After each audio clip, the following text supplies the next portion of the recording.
Manifestement, la science est pour ces gens plus qu'une méthode pour étudier l'univers. C'est une religion. Je n'ai rien contre l'idée que la science puisse être une religion, mais je suis contre l'idée qu'on présente la religion de la science comme étant prouvée par l'expérimentation scientifique. C'est là un des grands mensonges de l'époque moderne.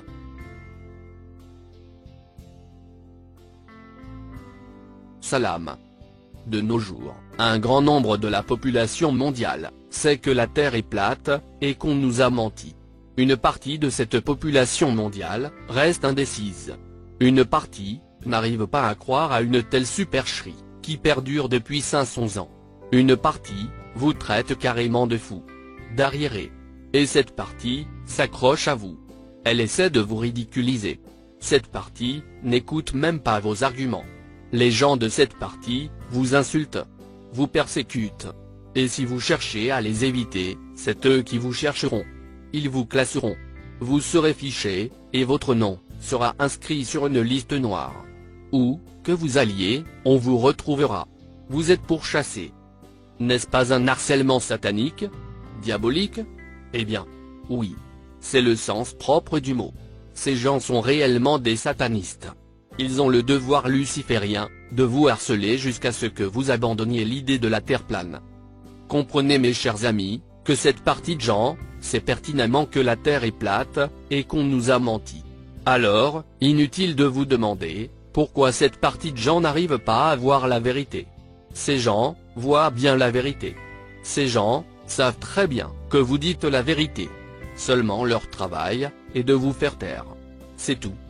Comment pouvez-vous identifier ce genre d'énergumène? C'est lorsqu'ils rejettent toutes les preuves que vous leur présentez.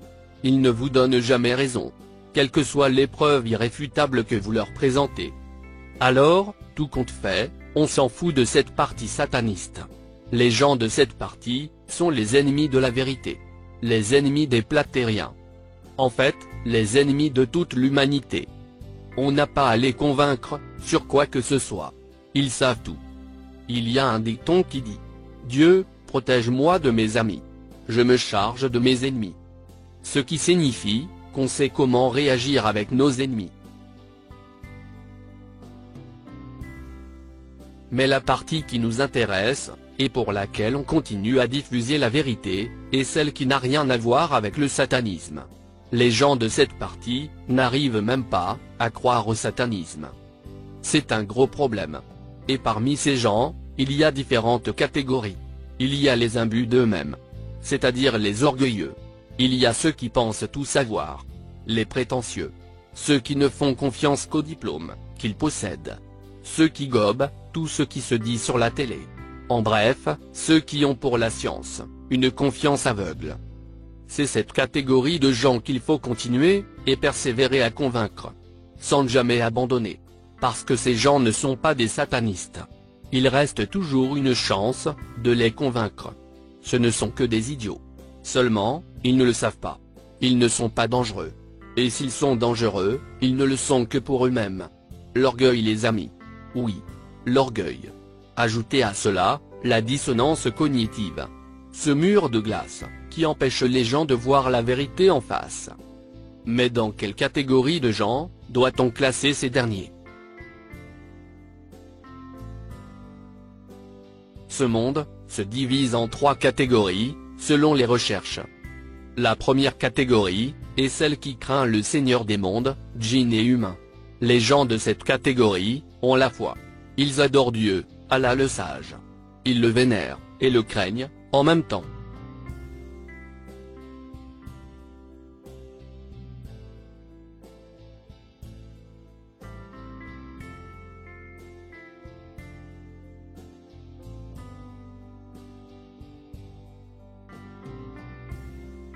Leur foi est inébranlable. Dans Sourate 2, verset 207, Allah dit de ces gens. Et il y a parmi les gens, celui qui se sacrifie pour la recherche de l'agrément d'Allah. Et Allah est compatissant envers ses serviteurs. On peut traduire ce verset comme ça. Mais si on cherche exactement ce qui se dit en arabe, c'est un peu différent. Mot à mot, voici ce qui est dit.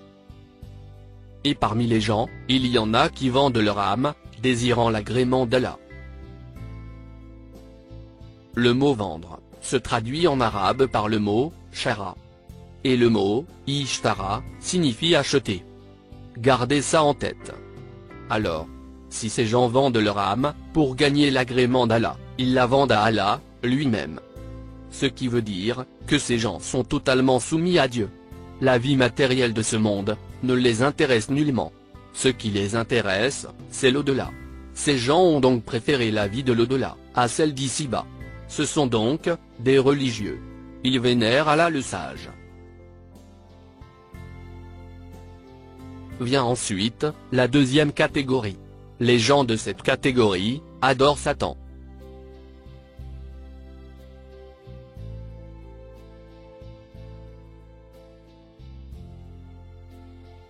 Ils adorent Satan et rejettent Dieu. C'est un choix qu'ils ont fait. Dans le verset 86, sourate 2, Allah dit « Voilà ceux qui échangent la vie présente contre la vie future ». Ça aussi, c'est la traduction française, pour la compréhension du sens du verset. Mais mot à mot, voici ce qui est dit. Ce sont ceux-là, qui ont acheté, la vie d'ici-bas, contre celle de l'au-delà. Ici, on trouve le mot ishtara, qui signifie, acheter. Les gens cités par ce verset, ont donc bien acheté, la vie d'ici-bas. Et avec quoi l'ont-ils acheté? En vendant leur âme au diable. Et c'est exactement ce que veut nous dire Allah le sage. Soit, qu'il existe des gens qui vendent leur âme au diable, pour la gloire sur terre.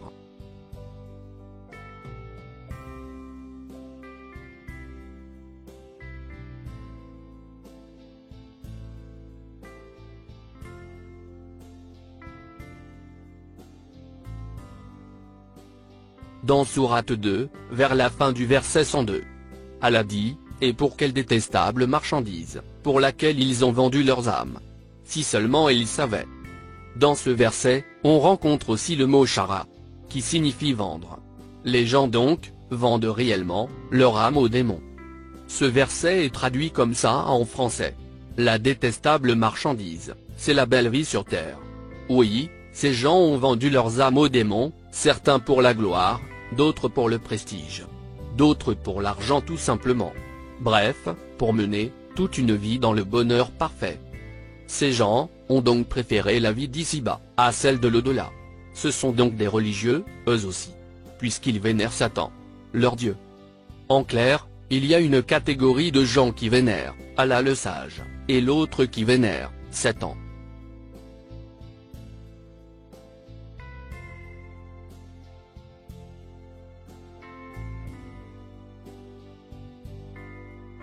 On a donc deux catégories de religieux.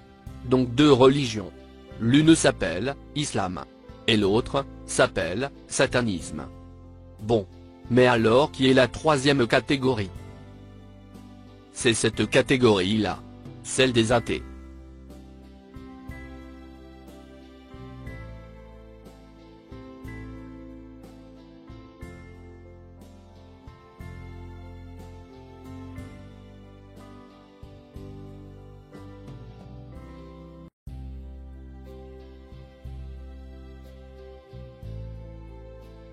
Oui. Il y a des gens qui ne vénèrent ni Allah le sage, ni Satan. Ces gens ne croient pas en ces deux entités. Ces gens se croient être le fruit du hasard. Ben oui. Parmi ces gens, il y en a qui croient qu'un jour comme par hasard, le premier athée est sorti du cul d'un singe. Pardon pour l'expression. Mais c'est ce qu'ils croient les gars. C'est pourquoi, on traite ces gens d'idiots. Comment peut-on croire à de telles singeries? Tout simplement parce qu'ils ont toujours fait confiance à tout ce qui se prétend scientifique. En fait, ces gens n'ont plus la capacité de réfléchir par eux-mêmes. Ils ne raisonnent que par ce qu'ils ont appris à l'école. L'école les a programmés et non éduqués. Il leur est difficile maintenant de remettre toute une vie en question. Ce n'est donc pas de leur faute s'ils restent dans l'obscurantisme. Charles Darwin, le sataniste franc-maçon, les a complètement abrutis. Les darwinistes se sont moqués des athées. Ils leur enseignent l'athéisme. Waouh! Des religieux, qui enseignent l'athéisme. il y a de quoi rire des athées. N'est-ce pas? Vous voyez la ruse du diable? La religion des darwinistes s'appelle satanisme. Et leur dieu s'appelle Satan. Ils se prétendent athées, pour tromper les gens, et ainsi, leur enseigner l'athéisme. C'est l'idée de Satan lui-même. Il fait croire aux gens, que lui-même n'existe pas. Les athées ne croient ni en Dieu, ni en Satan. Ils ont été complètement lobotomisés par les satanistes. Les athées ne veulent pas faire l'effort de vérifier ce qu'ils ont appris durant leur vie. Une partie de ces athées s'est réveillée en faisant des recherches. Le reste préfère ignorer la question de la création. Ils ne désirent pas chambouler la vie qu'ils ont toujours menée. Ils ont peur de la vérité. Ils ne désirent pas être redevables à la puissance qui les a créés. On appelle ça l'ingratitude envers son Créateur. Ils ont toujours été libres de mener leur vie comme ils l'entendent. Croire à Dieu revient à exécuter ses ordres. Et ils savent que la croyance en Dieu ne se limite pas simplement à croire, mais aussi à appliquer les lois de Dieu. Les lois de Dieu signifient pour eux se priver de beaucoup de choses qui leur font plaisir dans la vie, et dont ils ne peuvent pas s'en priver. Par exemple la boisson alcoolique, la viande de porc, la liberté sexuelle, et beaucoup d'autres choses dont ils ne peuvent s'en passer. Voilà surtout la raison pour laquelle les athées évitent de parler religion ou de Dieu. Ils préfèrent rester dans l'ignorance, et ainsi avoir l'excuse de dire par la suite qu'ils n'étaient pas au courant de l'existence du Créateur, et que ce n'est pas ce qu'on leur a enseigné à l'école. Résultat, c'est l'école qui a fait d'eux ce qu'ils sont, déprogrammés, asservis à l'école, conditionnés, manipulés, préparés, dès leur tendre enfance. Voilà pourquoi, il est très difficile pour un athée de pouvoir déceler la vérité du mensonge. Primo, ils sont déjà programmés, et secondo, ils ne désirent pas se défaire de la liberté qu'ils ont, de mener leur vie comme ils l'entendent. Allah le sage fait allusion à cette catégorie de gens. Sourds, muets, aveugles, ils ne raisonnent pas. Selon le Saint-Coran, ces gens sont des mécréants. Et leur destination est l'enfer. Figurez-vous que parmi ces athées, il y a une catégorie qui prétend ne pas croire en l'évolution darwinienne. Ni en Dieu, ni en Satan. En fait, ils ne croient en rien. Cette catégorie de gens est juste hypocrite. Elle se ment à elle-même. C'est tout. Cette dernière catégorie est la plus orgueilleuse de toute l'humanité. Ces gens s'emportent à la moindre occasion, et sont susceptibles de devenir très agressifs, voire dangereux. Ce sont des gens qu'il faut éviter de fréquenter dans la vie. Les athées qui viennent sur ma chaîne sont les bienvenus. Je ne bannis pas les athées, qui restent respectueux dans leurs commentaires. Quoi que je dise des athées sur mes vidéos, je ne leur impose rien du tout. Ce que je dis sur les athées reste mon avis propre. Mon avis sur les athées n'a rien d'haineux. Je ne déteste pas les athées. Je les plains. Et si les athées qui regardent ma chaîne ne sont pas d'accord avec ce que je dis, ils sont libres de penser ce qu'ils veulent. Ce que je fais, j'expose, et je propose. Je ne m'impose rien à personne.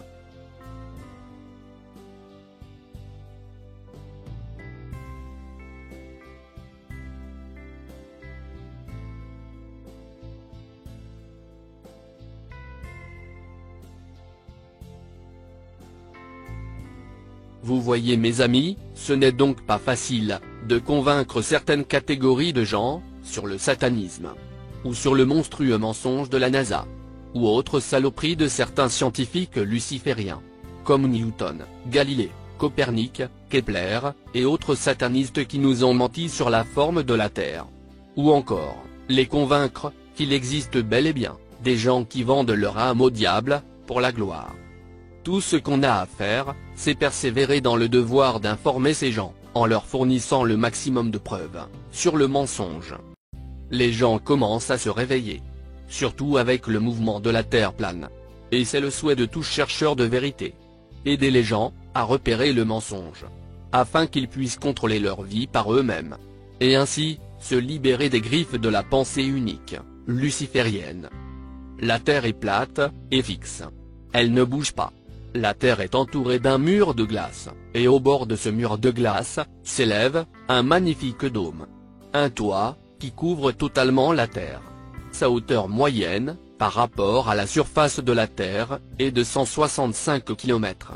Le dôme est constitué d'un cristal inconnu, indestructible et ultra transparent. Au-dessus du dôme, il y a les eaux du dessus. Les étoiles, le soleil, la lune, et autres corps inconnus, nagent, ou se déplacent dans les eaux du dessus. Le soleil et la lune, sont à 4800 km au-delà du dôme. Le soleil et la lune, ont le même diamètre. Ils ne se rencontrent jamais. Il n'existe pas d'éclipse soleil-lune. Les éclipses sont dues, à d'autres phénomènes, générés par des corps inconnus, qui nous sont cachés par la NASA. La Terre est donc un système fermé. Par conséquent, les satellites ne peuvent exister. C'est un leurre. 100% des télécommunications mondiales, que ce soit data, audio, ou vidéo, se font par câblage, à fibre optique terrestre, intercontinentale, qui traverse les océans. C'est juste un ancien système appelé LoRaN, qui a toujours bien fonctionné. Et qui a été ensuite, amélioré, et perfectionné grâce, aux millions de relais et centrales, que vous pouvez voir sur les collines, ou immeubles près de chez vous.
Kiff pour la parabole numérique. C'est toujours un système de centrale terrestre qui diffuse des signaux vers les assiettes des particuliers, et non des satellites. La gravité ou gravitation n'a jamais été prouvée. Elle n'existe tout simplement pas. Elle est là, juste pour appuyer le modèle héliocentrique de la Terre toupie. Il n'existe que le haut, le bas, la densité et la flottabilité. C'est tout. La gravité est un affreux mensonge.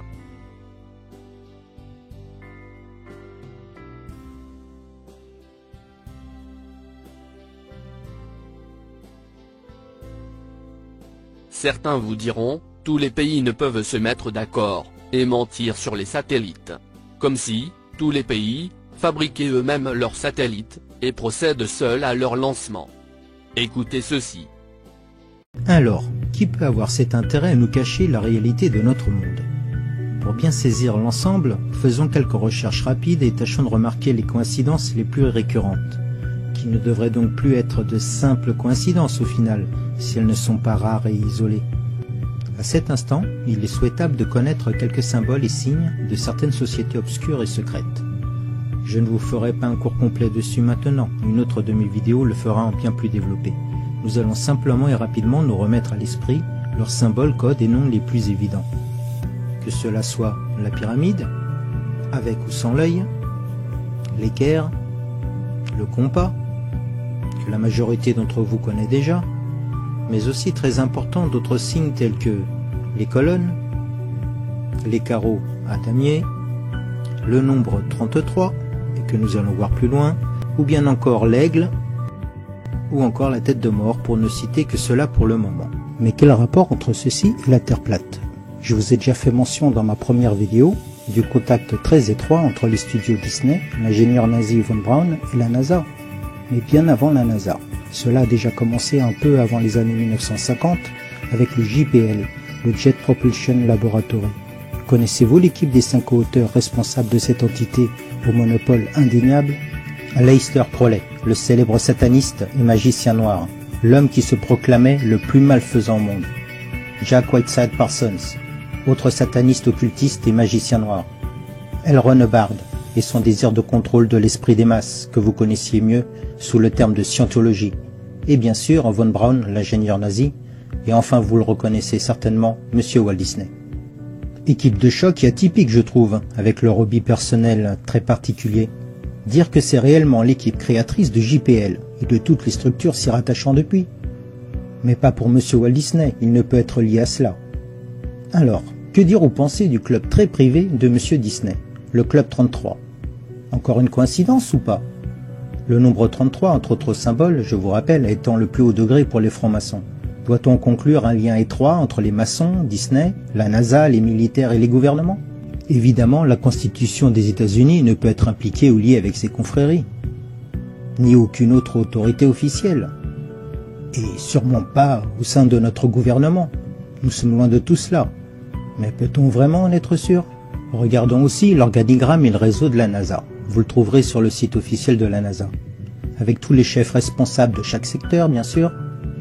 Mais cela devient intéressant à partir d'ici. Un petit lien anodin à premier abord. Vous voyez ? Même la gestion du temps, de la météo, les données satellites, les projets de recherche avancés, le commandement et stratégie militaire, les transports, l'aviation, rien ne leur échappe. Il n'y a pas une seule agence d'aucun pays qui ne soit alliée et indépendante de la NASA. En Europe comme dans le reste du monde. Vous avez compris.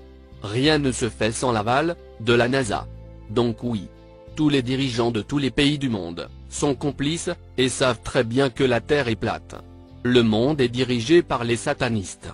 Les honnêtes gens n'ont pas leur place dans le gouvernement de n'importe quel pays, quel qu'il soit.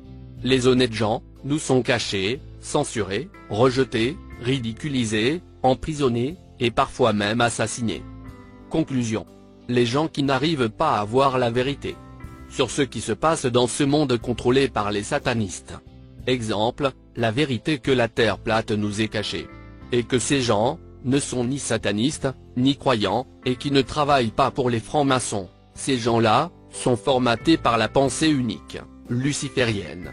Il est très difficile de leur faire entendre raison. Lorsque vous leur montrez les preuves évidentes sur la Terre plate, ou sur le mensonge de la NASA, et qu'ils continuent à vous rire au nez, ne leur parlez plus. Évitez-les, comme la peste.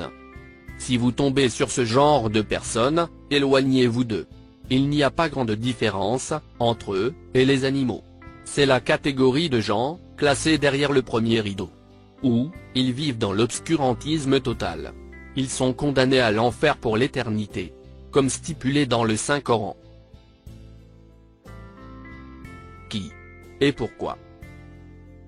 Je l'ai déjà dit. Le qui, ce sont les satanistes francs-maçons, au service de Lucifer. Le pourquoi, c'est pour nous faire croire que Dieu n'existe pas. Et ainsi, plonger l'humanité dans l'athéisme, et envoyer tout le monde en enfer avec Satan lui-même. Il l'a promis à son Seigneur, Allah le sage. Soit, qu'il arriverait à tromper l'humanité, et l'envoyer en enfer. Satan a été rejeté par Allah le sage, pour avoir refusé de se prosterner devant Adam, paix sur lui. Satan, rongé par la jalousie, a demandé un sursis de son Seigneur, et qui lui fut accordé. Il a juré de se venger de l'humain. Il est autorisé par Allah lui-même, à soudoyer les mécréants qui le suivront. Satan n'oblige personne à le suivre, ou à l'adorer. Ceux qui l'adorent, doivent signer un pacte avec lui, pour ainsi, se justifier devant son Seigneur, le jour de la résurrection. Tout cela, est bien décrit dans le Saint-Coran. Satan, reniera, tous les satanistes qui l'auront adoré. Il leur dira, je vous ai appelé, vous êtes venus. Je vous ai fait des promesses, que je n'ai pas tenues. Je ne vous ai pas obligé. Moi, je crains Allah, mon Seigneur. Vous n'avez qu'à vous en prendre à vous-même. Satan, aura trompé une partie de l'humanité, juste pour prouver à Dieu, l'ingratitude de l'être humain, envers le Créateur Allah, le puissant, le sage. Et que c'est plutôt lui, le meilleur. Meilleur, que l'être humain. Il y a des gens, qui commettent des crimes, au nom de Satan, afin de gagner son approche. Ce n'est pas comme ça que ça se passe. Il y a une procédure à suivre et qu'on appelle magie noire. C'est une science satanique, détenue seulement par les francs-maçons. Cette science magique satanique est transmise de génération en génération. Les détenteurs de la magie noire sont une organisation fermée secrète, qui dure depuis des millénaires. Tous ces gens du gouvernement, de tous les pays du monde, et toutes ces stars de la chanson, du cinéma, et même du sport, surtout le football, qui ont vendu leur âme au diable, ont eu recours à la compétence des satanistes francs-maçons. Encore une fois, Satan est un djinn, créé d'un feu, sans fumée. Ce n'est pas un ange. Maintenant, vous avez compris.